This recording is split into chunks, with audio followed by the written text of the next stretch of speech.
What is up, my friends? It's C-Threep, and today's tip is how to add background vocals to a song where you've still got a lead vocal and you want the lead vocal to stand out, but if you try to add background vocals, how do you get those to be subtle in the background but noticeable? So I've got this song here. This is the last song of my own that I uploaded to my channel. So it's a Christmas song, so I apologize because of the time of year right now is not Christmas time. But I'm going to let you hear it without the backup vocals, just the lead vocal, and then I'll add the backup vocal and, we're going to dissect it to see the different effects and things that I applied to those backup vocals to make them fit as well as they do. It doesn't show signs of stopping, and I've brought some corn for Poppy. The lights are turned way down low. It doesn't show signs of stopping, and I've brought some corn for Poppy.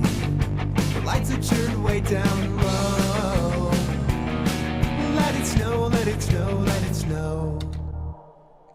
See, they're really subtle. You can still totally hear the lead vocal cutting through the middle, but they add some subtle layer. So how do I do it? It's very simple. So I've got this lead vocal track that I recorded, and then I recorded a separate take and another take. So I have 3 separate takes of the same part of the song, and I have panned the backup vocals left and right. So I've got one panned all the way left and one panned all the way right, and they are a little bit quieter. So there's that. But then beyond that, what do you do? The main thing here is EQ. It's that lovely effect that I've explained in a number of videos. So if you don't understand it, I've got a link somewhere for you to watch that. But it's an effect that's letting me carve off some frequencies that I don't want, which are mainly these really high frequencies. You can see I've this blue area represents all the frequencies that I've carved out, and I've carved it all the way down to, it was about 5,000 hertz or so. Meaning all these high frequencies, like all the clarity of the vocals, 8,000, 10,000 and beyond, the clarity is cut off. And so what we're left with is a vocal, this is the background vocal, that sounds like this. It doesn't show signs of stopping, and I've brought some corn for popping. The lights are turned way down low. So they're muffly, which that would be the main thing that you want to do. Lastly, what you'll want to do is, at least what I did, was I made a track called Vocal Effects. This is simply a track that has, I think, just one effect on there. Oh, 2. It's got a little bit of reverb and a little bit of delay on there.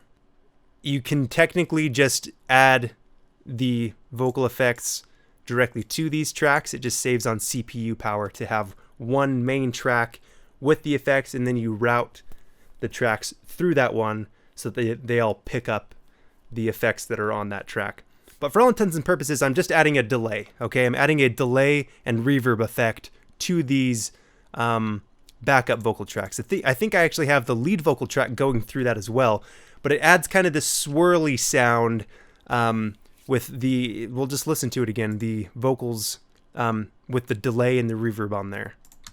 It doesn't show signs of stopping, and I've brought some If you listen very quietly after I pause it, you can hear it trailing off. It doesn't show signs of stopping. So that is the delay and the reverb that I added to the tracks. That's honestly it.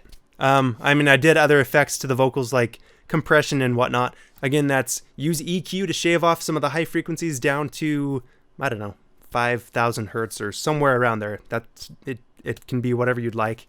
And then add some delay effects or some reverb effects to help them just kind of mesh and blend better. And then, of course, pan one left, pan one right, lower the volumes of them a little bit. You don't want the backup vocals to be as loud as the lead vocal if you're trying to get the lead vocal to still have the most presence. Thanks for watching. Again, here's that how to use EQ video. So if you're still struggling with the whole concept of EQ, this is a good starting point. I explain it in layman's terms. I try to make it as simple to understand as possible. And if you haven't done so already, please subscribe to my channel. I post lots of videos like this, very beginner, entry-level recording and mixing tips. And that's it.